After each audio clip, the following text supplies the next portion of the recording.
religious education assistant at the First Unitarian Church of Salt Lake City, and I am so excited to share our newest Unitarian Universalist of the week, Cecelia Payne.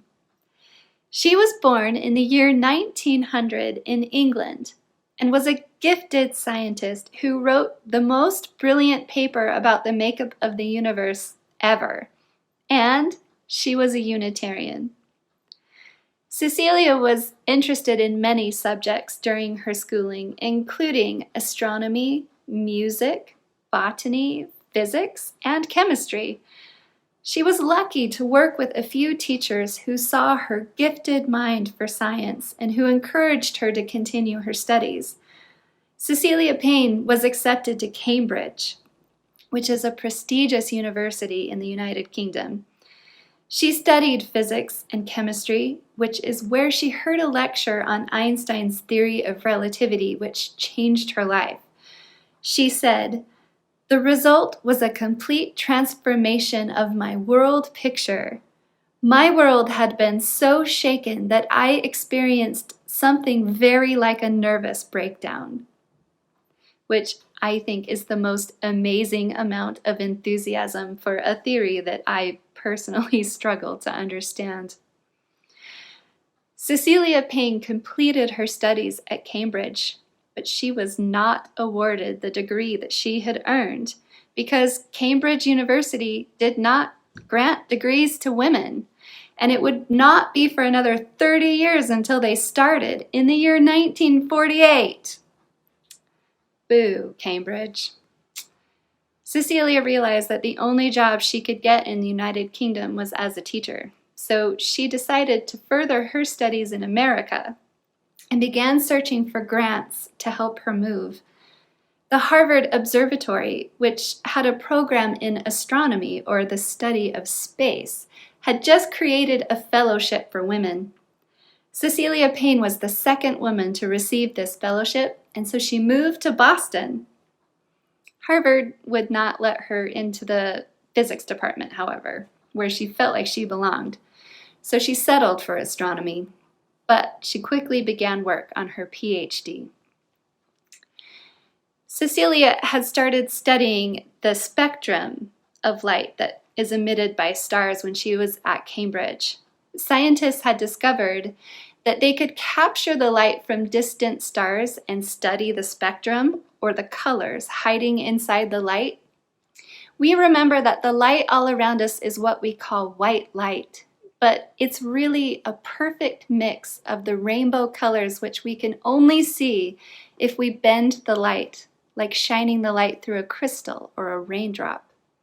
Scientists discovered that they could connect the colors to the temperature of the star, but Cecelia knew that she could also connect the colors to different elements, meaning what the star was made of.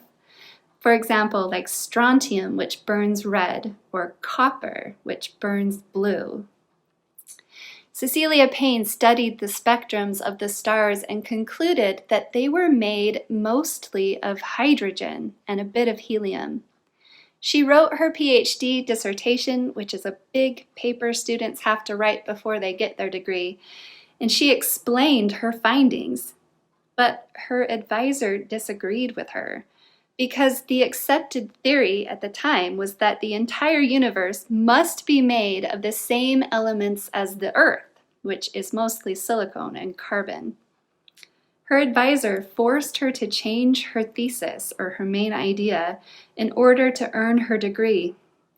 She did so because she saw it was a losing battle, but she worded it in a way that showed that she still knew she was right, that the universe is made mostly of hydrogen. Later, Cecelia Payne was proved right, but almost no one knows it was her discovery. Leading scientists have said that she should have won a Nobel Prize and should have become a household name like Isaac Newton or Charles Darwin. Alas, Cecelia Payne wrote the first dissertation in astronomy department at Harvard. She became the first woman to become a full professor at Harvard and the first female chair of a department there. That's a lot of firsts. She married a fellow physicist and started a family. She continued teaching at Harvard. She was still underpaid and underappreciated, but she continued to study and teach because she loved it and it was important.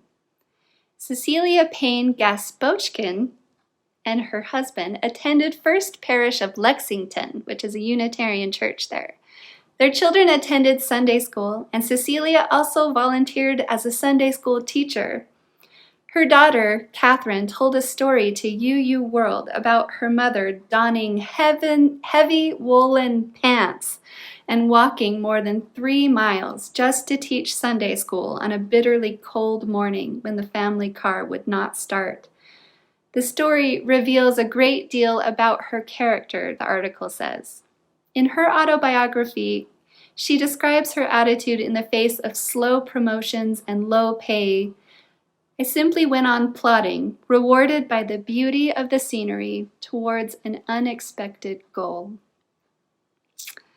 I am happy to add Cecelia Payne to our UU of the Week collection. Thank you for joining us, and until next time.